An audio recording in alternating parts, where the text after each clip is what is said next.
Glavni cilj projekta je sodelovanje ključnih akterjev pri načrtovanju prihodnosti regije, še posebej v povezavi z razvojem človeških virov v smeri kakovosti življenja in ustvarjanja novih delovnih mest.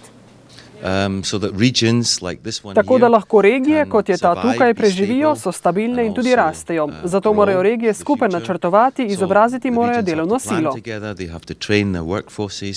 Srečanjem so želeli spodbuditi izmenjavo izkušenj v evropskih regijah.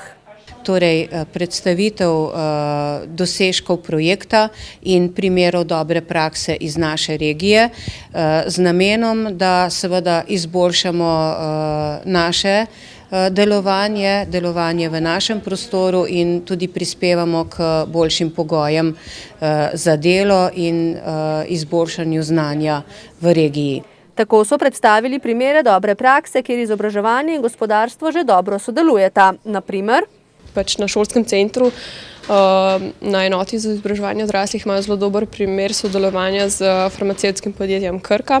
Srečanje bo potekalo še jutri. Pri projektu sicer sodeluje 17 partnerjev iz 7 evropskih držav.